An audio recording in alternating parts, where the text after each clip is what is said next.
Hi, welcome to this demo in which we'll show how we enormously improved ML performance by blending external data using OpenBlender to blend the data and DataRobot to perform the autoML. So first I'm going to explain how the blends are done, how the external data is added in a numerical feature form, and then I'll show the models. So the time blend, you have very flexible configurations like aggregating in intervals or getting the closest n observations from the blend. So let's look at an example.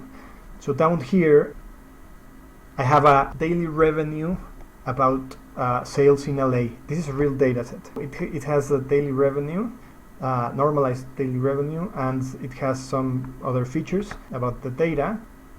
This is what it looks like in time. It's a 2020 revenue timeline. So what we did is we searched for COVID numbers first. So how do we do this? The logic between the APIs and the syntax is very simple. Search time blends, and you pass your timestamp and a filter to search for overlapped data available.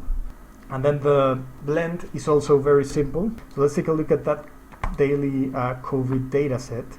So this is a daily COVID data set that has case rates, case counts, death counts, new case count, new case rate, etc. It's got a lot of daily COVID-19 figures for a lot of cities, right? So the only thing we did here in the blend source is we filtered for the city name to be Los Angeles, so that we got the relevant data for us. And we are selecting the new case count as feature to blend, right? So we are blending in intervals, aggregating in intervals. We could also do the closest observation, but you know, this felt also right. And we're doing 24-hour intervals because that's what our data set time latency is. And we're doing a time prior, so we're blending for the past 24 hours, and we're also adding a 12-hour lag to our timestamp, so that we blend 12 hours from the point of capture, so that we align, we want to make sure we align the data from before with the target data, so that when we do the ML, we have the data available to us, because we can't forecast tomorrow's revenue with tomorrow's blend data. We have to do it with today's blend data. That's why we have the lag. Okay, so the result was, again, the exact same data set, but with two extra features. One is the count of observations from the blend, and the other is the average of observations. This is how we blend a numerical feature. But what's important to note here is that the latency, the time latency between the anchor and the blend doesn't have to be the same. It doesn't matter, because you can extrapolate or you can aggregate. You can impute missing values, so you can blend data that is on a 5-minute time latency or granularity to a 1-hour data granularity, and so or whatever other configuration by imputing or aggregating. Moving forward, another very exciting part of the blends is to add text data, not numerical data. So here I added the text data about the New York Times COVID news. What I'm saying here is I want you to filter COVID, coronavirus, or pandemic engrams to match the news about the New York Times, and then return a list with all of the news aggregated on a 3-day interval, strictly prior to our observations. So what we got is we have our previous data set, but with two blended new features. One of them is the number of COVID news on each interval. At the beginning of 2020 there wasn't any, and at the end there were. And the other one is a list of those news, in case we want to perform whatever treatment we want to do next or create features from this. Okay, so this is the count of news from the New York Times mentioning COVID looks like. And so there's another way to add this text data in a numerical, automatical way. Once I have the data, the text data, there is a useful way to convert it into numbers by vectorizing and tokenizing all of this information. So I'm going to show it instead of explaining it. So I'm going to create a text vectorizer. I'm going to search for the vaccine news we just created. We only have one feature, text, and I'll just create it, right?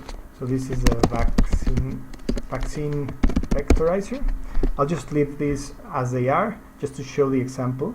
But what we're doing is an we're creating n-grams with range 1 to 2, 1 word or 2 words maximum, and those n-grams become features, numerical features.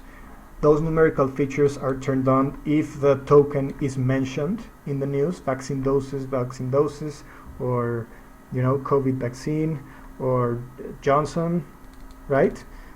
So this became numerical features out of news, and this can be used, these vectorizers can be used exactly as if they were a data set.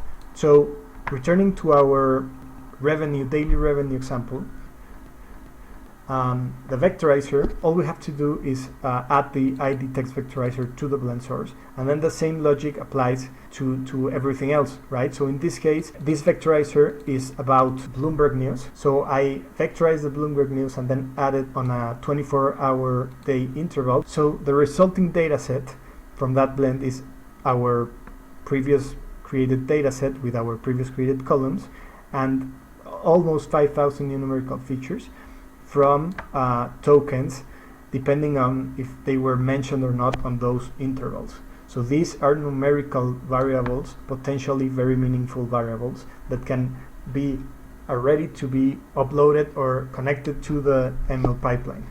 These don't need any further treatment. So we did a benchmark on these two, on DataRobot. We uploaded the LA revenue data without the blends, and our best score was 10.02.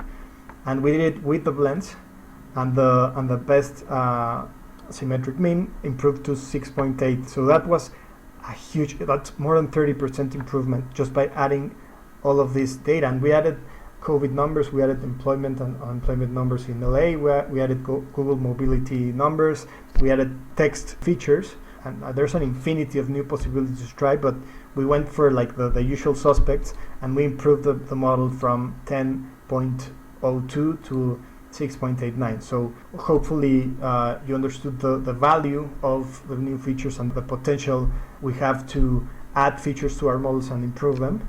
And thanks very much for watching.